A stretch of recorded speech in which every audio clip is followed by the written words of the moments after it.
விடுப்பு கிடைக்கல அப்படின்னு சொன்னப்போ எப்படியாவது இதுக்கு வந்துடுறோம் அப்படின்னு சொல்லி அந்த எப்படியாவதுங்கிறத எப்படியோ சாதிக்க வேண்டும் அப்படிங்கிற அந்த வேகத்தை எனக்குள்ள ஊட்டிட்டாரு.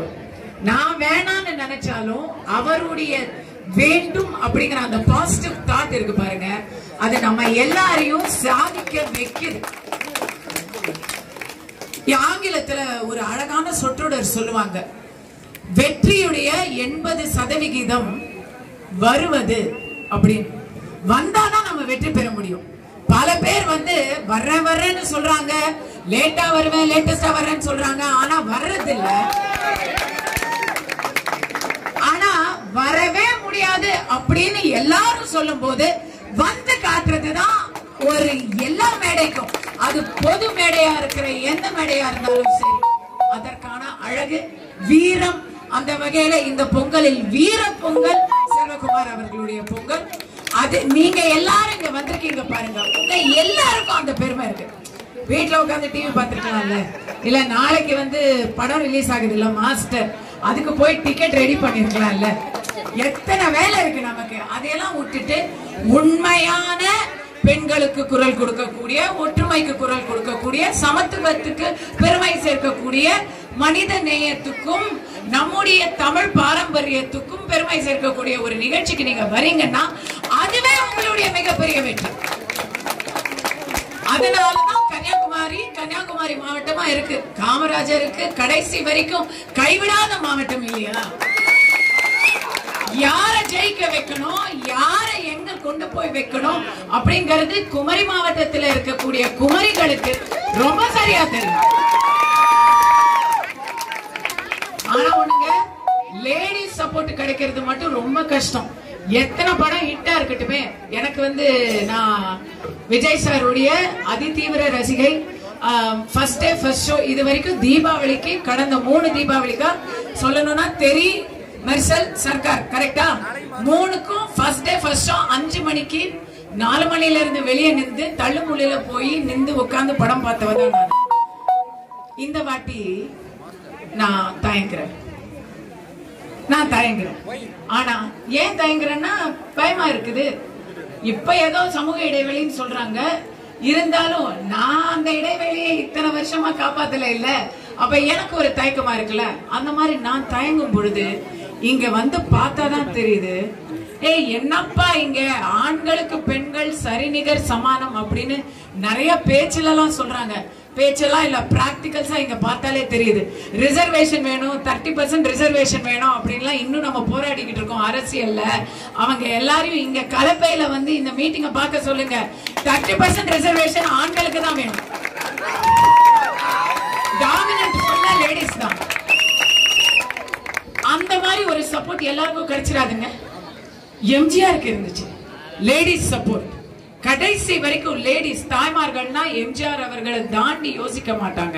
அடுத்தது புரட்சி தலைவி அம்மாவுக்கு இருந்துச்சு அந்த லேடிஸ் சப்போர்ட். பாத்தீங்களா, சொல்றது உண்மை, அதான் உண்மை.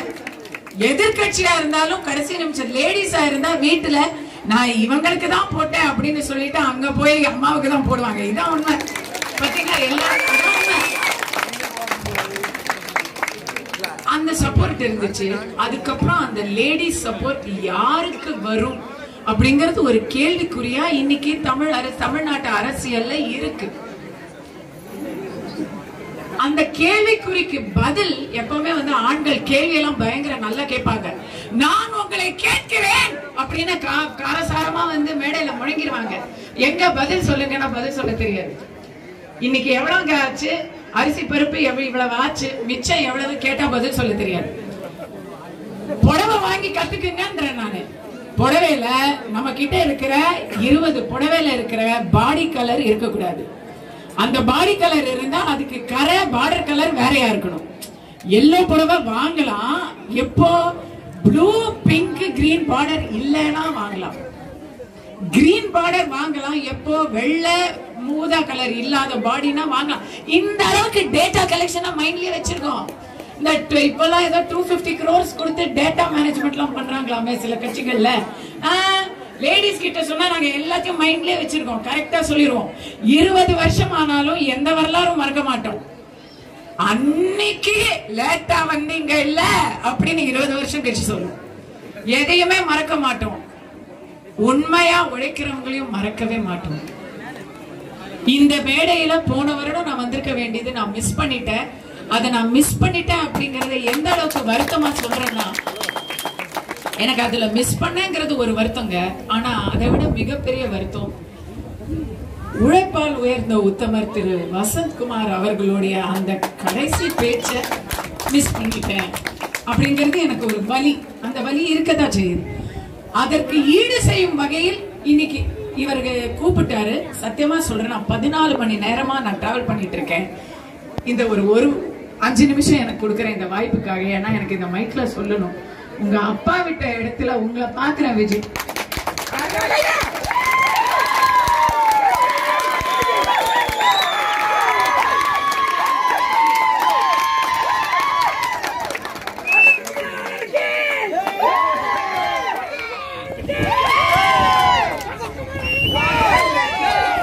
வசந்த்குமார் அவர்கள் வந்து எப்ப போன் பண்ணாலும் வந்து எடுத்து பேசுவாருன்னு ஒரு கேள்விப்பட்டிருக்கேன்.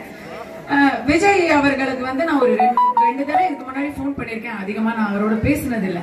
ஆனா எப்பவுமே வந்து அவர் போன் அடிச்சா அவரே எடுப்பாரு, செக்ரட்டரி கிட்ட கொடுக்க மாட்டாரு. அண்ணன் வந்து பிஸியா இருக்காரு அப்படிங்கிற வார்த்தை நான் கேட்டது இல்லை. அதே போல இப்பவுமே வந்து அவர் அந்த எளிமையை வந்து கைவிடவே இல்லைங்கிறது இப்ப நான் அவரோட பேசும்போது எனக்கு தெரியுது. உண்மையா சொல்லணும்னா, காமராஜர் வரைக்கும் ஓகே. ஆனா இப்ப காங்கிரஸ் எனக்கு வந்து பெரிய ஏற்புடைய ஒரு கொள்கையோ கட்சியோ கிடையாது. ஆனா கட்சியை தாண்டி இங்க ஒருத்தர் நின்றா அவருக்கு கண்ணை மூடிக்கிட்டு ஓட்டு போடுவேன் அப்படின்னு சொன்னா, அது நீங்க எந்த கட்சி துண்டா இருந்தாலும் அது விஜய் கிடையாது. எப்பவுமே நான் சொல்லுவேன், அரசியல்ல நீங்க எந்த கட்சின்னு என்ன கேட்பாங்க. நடிகையா இருந்தா ஒரு பிரச்சனை, அரசியல்வாதியா இருந்தா ஒரு பிரச்சனை. அது என்ன தெரியுமா? நடிகையா இருந்தா போறவங்க வரவங்க தெரிஞ்சவங்க தெரியாதவங்களோட எல்லாம் இணைச்சு கிசுகிசு வச்சிருவாங்க. அது பாட்டு ஒரு வதந்தி பரவிக்கிட்டு இருக்கோம். என்னது அப்படியா, எனக்கு தெரியாதே அப்படின்னு நாங்க, அப்படியா இவங்களோட நீங்க அப்படிமா, ஓ அப்படியா என்ன சொல்லுங்க நானும் தெரிஞ்சுக்கிறேன் இப்படின்னு நான் சொல்லுவேன். அப்படி ஜோக்கா போயிடுச்சு. ஃபர்ஸ்ட் எல்லாம் வருத்தப்பட்டு இருந்தேன், அதுக்கப்புறம் காமெடியா போயிடுச்சு. இப்ப அதே போல அரசியல்வாதிக்கு என்னன்னா, அரசியல்ல வந்து எல்லா கட்சியிலயும் எல்லாரையும் சேர்த்துருவாங்க. ஏதாவது இப்ப என்ன மாதிரி எந்த கட்சியிலும் இல்லாதவங்க எல்லா கட்சியிலயும் இதுல இணைகிறார், இதுல இணைகிறார், இதுல இணைகிறார் அப்படின்னு சொல்றாங்க. நான் இந்த மேடையில மறுபடியும் சொல்லிக்கிறேன், நான் ஏன் கட்சியில இணையணுங்க? நான் மக்களோட இணைஞ்சுதானே இருக்கேன். சராசரி பெண்களுக்கு இருக்கக்கூடிய ஒவ்வொரு பிரச்சனையும் எனக்கும் இருக்கு. எல்லாருடைய பிரச்சனைகளும் எனக்கு தெரியுது. எல்லாம் ஓ அவங்க நடிகை, அவங்க கேரவன்ல இருப்பாங்க, கார்ல இருப்பாங்க, அதெல்லாம் இல்ல. எனக்கும் கொரோனாவில இருக்கிறேன். என் வீட்டுலயும் 8 வயசுல ஒரு பையன் ஸ்கூலுக்கே போகாம என்ன வச்சு செஞ்சுக்கிட்டு இருக்கான். அதுக்கு ஏதாவது ஒரு படிப்பு, அது உங்களுக்கு பிக் பாஸ் பார்த்திருக்கிறவங்களுக்கு தெரிஞ்சிருக்கும். நமக்கும் ஞாபக மறதி இருக்கு, நம்மளும் தவறுகள் செய்யறோம், அதையும் சிரிச்சு கடந்து போய்கிட்டு இருக்கோம். இவ்வளவுதான் நம்மளுடைய லேடிஸ் வாழ்க்கை. அது எந்த இடத்துல இருந்தாலும் சரி, அரசியா இருந்தாலும் சரி, சாதாரண ஒரு பெண்ணா இருந்தாலும் சரி, நமக்கு இருக்கிறது சின்ன சின்ன ஆசைகள், சின்ன சின்ன சந்தோஷங்கள், சின்ன சின்ன ஏமாற்றங்கள், அவ்வளவுதான் நம்மளுடைய வாழ்க்கை. அதை தாண்டி நம்ம வரணும் அப்படின்னு சொன்னா, அந்த இடத்துல எந்த கட்சின்னு பார்க்காதீங்க. நான் சொல்றது என்னுடைய கொள்கை. வேட்பாளர் யாருன்னு பாருங்க. உங்களுக்கு யார் என்ன வேணும், என்ன நல்லது பண்றாங்க அப்படின்னு பாருங்க.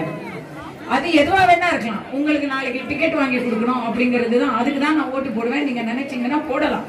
ஆனா செல்வகுமார் சார் சொன்ன மாதிரி குவார்ட்டருக்கும் பிரியாணிக்கும் கூட்டம் சேர்ந்து உங்களுடைய ஓட்டுக்களை போட வேண்டிய அவசியம் இல்லை. இப்ப வந்து நிறைய பேர் வந்து ஓட்டுக்கு இத்தனை ரூபாய் அப்படிங்கிறாங்க. எப்படி கணக்கு போட்டாலும் 5000 10,000 வச்சுக்கிட்டாலும், அது அதிகபட்சமா சொல்றேன், 5000 ரூபாய் அப்படின்னு சொன்னா, நான் ஒரு வாட்ஸ்அப் ஃபார்வர்ட்ல படிச்சேன், ஒரு பன்னியோட விலை 6000 ரூபாய். அப்ப ஏன்னா ஒரு பன்னிய விடையா நம்மளுடைய விலை கம்மி. அந்த அளவுக்கு கீழ்த்தரமாக நம்ம நம்முடைய ஓட்டை விற்கணும். அதை விட நம்ம நாட்டு ஓட்டை விற்கிறத விட நாட்டுக்கு யார் நல்லது, நமக்கு யார் தேவை அப்படிங்கிற அந்த 2 விஷயத்தை பார்த்தே செய்யலாமே. வாக்குறுதிகளை யார் காப்பாத்துவார்னு பார்த்தே செய்யலாமே. அப்கோர்ஸ் இங்க அதற்கான தேவை இல்ல. வாக்குறுதிகளை காப்பாத்திட்டு ஒருத்தர் வாரிசை விட்டுட்டு போயிட்டாரு, அதனால அந்த பிரச்சனை உங்களுக்கு இல்ல, நீங்க பாத்துக்கலாம். பட் பொதுவா சொல்றேன், கட்சிகளுக்கான அரசியலை விட்டெறிய வேண்டும். மக்களுக்கு பொதுவா சொல்றேன், கட்சி அரசியலை விட்டுட்டு மக்களுடைய பிரதிநிதி அரசியலை பாருங்க, மக்களுக்கான அரசியலை பாருங்க. அதுதான் தமிழ்நாட்டின் முன்னேற்றத்துக்கு, இந்தியாவின் முன்னேற்றத்துக்கு ஒரு ஊர்கோலா இருக்கும், ஒரு ஏதுவாக இருக்கும். சோ இந்த சின்னம் அப்படிங்கறத விட சின்ன சின்ன விஷயங்கள்ல இவங்களுடைய செயல்பாடு என்ன அப்படின்னு பார்த்து அதுக்கப்புறம் உங்களுக்கு பிடிச்சவங்களுக்கு நீங்க ஓட்டு போடுங்க. அதுக்கு யாருடைய வாய்ஸ் உங்களுக்கு தேவையில்லை, உங்களுடைய அந்த மைண்ட் வாய்ஸ் இருந்தா மட்டுமே போதும். அடுத்ததாக இங்க நிகழ்ச்சிகளை அளித்த அந்த மாணவிகளுக்கு குறிப்பா நான் ஒரு பாராட்டுகளை தெரிவிச்சுக்கணும்னு நினைக்கிறேன். இருக்கிறீங்களா? இங்க டான்ஸ் ஆடின பிள்ளைகள் இருக்கிறீங்களா? இங்கதான் இருக்கிறீங்களா? சத்தமே இல்லை, எனக்கு கேட்கலையே. எதுவா இருந்தாலும் வாய்ஸ் கொடுக்கணும் இல்ல, கொடுங்க. எனக்கு பர்டிகுலரா அதுல 2 குரூப் ஆஃப் பீப்புளை பாராட்டணும். ஒண்ணு வந்து அந்த என்ன இடங்க,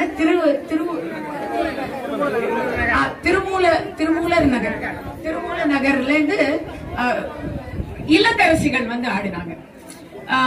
ஏன் அதை நான் வந்து குறிப்பிட்டு பாராட்டுறேன் அப்படின்னு சொன்னா, நம்ம ஊர்ல தமிழ் கலாச்சாரம் அப்படிங்கிற பேர்ல சில அனாச்சாரங்கள்லாம் வந்து காலங்காலமாக இருக்கு.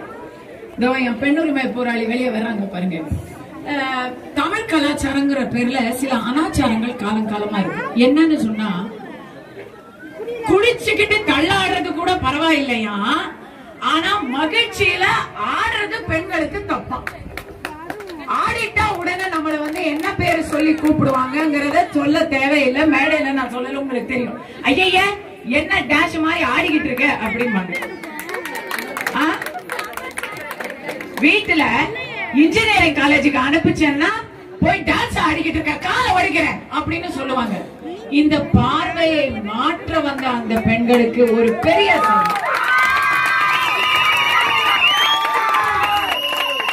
சினிமா உலகத்துல நான் சினிமா உலகத்துல எல்லாரும் மரியாதையா இருப்பாங்க. இங்க உங்களுக்கு தெரியும்னா நான் தெரிஞ்சுக்கோங்க, சினிமாவில நாங்க சகோதர சகோதரி பாசத்தோட ஒரு குடும்பமா பல இடங்கள்ல ஒரு குடும்பம், என்னுடைய சினிமா கார் டிரைவரை விட ஒரு சகோதரனை என்னுடைய உயிருக்கும் என்னுடைய உணர்வுக்கும் என்னுடைய மானத்திற்கும் பாதுகாப்பான ஒருத்தரை நான் கண்டுபிடிக்க முடியாதுங்க. அவங்கள நம்பிதான் டெய்லி நாங்க வந்து வீட்டுக்கு போறோம், அவங்கள நம்பிதான் நாங்க ஊருக்கு போறோம். அப்படி ஒரு சினிமால எனக்கு வந்து makeup man, costumer man, hairdresser man, assistant man, ஆண்கள் மட்டும்தான் என்ன சுத்தி இருந்தாங்க. மேக்கப் போடுவாங்க, கை காலு எல்லா இடத்துலயும். நடன காட்சினா எல்லா இடத்துலயும் இடுப்புல கூட மேக்கப் போடுவாங்க. அதுல கல்விஷம் இருக்காது. அதுல வந்து ஒன்லி ப்ரொஃபஷனலிசம் தான் இருக்கும். எப்படி ஒரு டாக்டர் வந்து ஆம்பளை பொம்பளைன்னு பார்க்க மாட்டாரோ, அதே மாதிரி சினிமாவில ஆம்பளை பொம்பளைன்னு பார்க்க மாட்டோம். என்னங்க, அதெல்லாம் உங்களுக்கு படத்துல நாங்க அந்த மாதிரி காட்சிகள் நடிக்கிறோம்னா அதை பார்த்து நீங்க நம்புறீங்கன்னா அது எங்களுடைய திறமை. ஆனா அது நிஜம் கிடையாது. இன்னைக்கு அந்த பெண்கள் இங்க வந்து டான்ஸ் ஆடினாங்கன்னா அது அவங்களுடைய திறமை. வேற எந்த பேரும் அதுக்கு யாராவது இனிமேல் வச்சா அவங்க காலை நீங்க உடைங்க, அவங்க வாய நீங்க அடைங்க. அதுக்காகவே அந்த திருமூலர் நகர் இல்லத்தரசிகளுக்கு ஒரு பெரிய வணக்கம், பெரிய பாராட்டுகள்.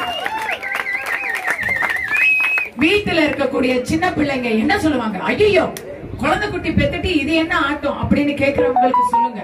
சிறந்த கல்வி, சிறந்த எதிர்காலம், வளமான கல்விக்கு ஒரு சிறந்த இடம். விவேகானந்தா தொழில்நுட்ப கல்லூரி 54 ஆண்டுகால கல்வி சேவையில் விவேகானந்தா கல்விக் கழகத்தின் கீழ் சிறப்பாக இயங்கி வருகிறது எங்கள் விவேகானந்தா தொழில்நுட்ப கல்லூரி. திறமையான ஆசிரியர்களை கொண்டு பாடம் கற்பிக்கப்படுகிறது. நவீன தொழில்நுட்பத்துடன் கூடிய சிறந்த ஆய்வு கூடங்கள், உலக தரம் வாய்ந்த இயந்திரங்களுடன் கூடிய ஒர்க் ஷாப் மற்றும் நூலக வசதி கொண்டது. நமது நாட்டிலும் பல பன்னாட்டு நிறுவனங்களிலும் சிறந்த ஊதியத்துடன் பணி அமர்வு பெற்று தரும் ஒரே கல்லூரி. பிரம்மாண்டமான விளையாட்டு திடல், மாணவ மாணவிகளுக்கு சுத்தமான குடிநீர், சுகாதாரமான வைஃபை வசதியுடன் கூடிய தனித்தனி தங்கும் விடுதி வசதி கொண்டது. கல்வியும் ஒழுக்கமும் கட்டுப்பாடு ஈடுபாடும் நிறைந்தது எங்கள் கல்லூரி. அனைத்து ஊர்களிலிருந்தும் கல்லூரிக்கு பாதுகாப்பான முறையில் வந்து செல்வதற்கு கல்லூரி பேருந்து வசதி மற்றும் அரசு பேருந்து வசதி, மேலும் ரயில் நிலையமும் பேருந்து நிலையமும் மிக அருகாமையில் அமைய பெற்றது எங்கள் கல்லூரி. கன்னியாகுமரியில் இருந்து 2 கிலோமீட்டர் தொலைவில் உள்ள அகஸ்தீஸ்வரத்தில் சிறப்பாக செயல்பட்டு வருகிறது. அட்மிஷன் தொடர்புக்கு 04652271030, 270350 மற்றும் 270360, மொபைல் 9443450771 and 9487101119. எங்களுடைய ஆட்டத்தை பார்த்து கத்துக்கிட்டுமே தைரியமா சொல்லுங்க. அதே போல அந்த பிள்ளைகள் கத்துக்கிறதுக்கு எத்தனையோ விஷயங்கள் தாய்மார்கள் மட்டும் இல்லாம தந்தைமார்களும் சேர்ந்து இந்த இன்ஸ்டிடியூஷன்ல பல விஷயங்கள், அந்த சிலம்பம் கண்ணுக்குள்ளேயே நிக்குது. அந்த சின்ன சின்ன பிள்ளைகள் ஆடின சிலம்பத்தை நினைச்சு பார்க்கவே சிலுக்குது. அதுலயும் ஒரு பையன் 2 கையிலும் அப்படியே ஆடணும் பாருங்க. அந்த பையன் பேர் என்னப்பா? பிரமாதம். சூப்பர். ரொம்ப ரொம்ப பெருமையா இருக்கு. அந்த சிலம்பம் மாஸ்டர் கிட்ட என் பையனை அனுப்பணும்னு ஒரு தாயா எனக்கு ஒரு ஆசை வந்துச்சு. அதனால அவருக்கு மெட்ராஸ்ல ஏதாவது பிரான்ச் இருக்கா அப்படின்னு கேட்டு சொல்லுங்க. சென்னையில அதற்கான வாய்ப்பு இருந்தா ஒரு தாயா நான் கேட்டுக்கிறேன். நன்றி. உண்மை, உழைப்பு, உதவி அப்படிங்கிற ஒரு பேனர்ல, அதுதான் கலப்பை மக்கள் இயக்கத்துடைய கொள்கை. உண்மை, ஈமான் அப்படின்னா ஹிந்தி மொழியில உண்மைன்னு அர்த்தம். அண்ணாச்சி ஈமான் அவர்கள் இங்க இருக்கிறாங்க. பக்கத்துல உழைப்பு அப்படிங்கறதுக்கு உதாரணமா இதோ விஜய் அவர்கள் இருக்காங்க, சதீஷ் ராஜா அவர்கள் இருக்காங்க, விஜய் அவர்கள் இருக்காங்க, எல்லாத்துக்கும் மேல செல்வகுமார் சார் இருக்காங்க. உதவி அப்படிங்கறதுக்கு ஒரு ரூபமா பீட்டர் சார் இருக்காங்க. இந்த மக்களுடைய ஒவ்வொரு உதவிக்கும் பதவி கொடுக்கக்கூடிய குமரி மக்கள் எந்த நாளாக இருந்தாலும் அவர்களுக்கு அது ஒரு இனிய பொங்கலாகவே இருக்க வேண்டும் அப்படிங்கிற ஒரு வாழ்த்தோட நன்றி கூறி நிறைவு பெறுகிறேன்.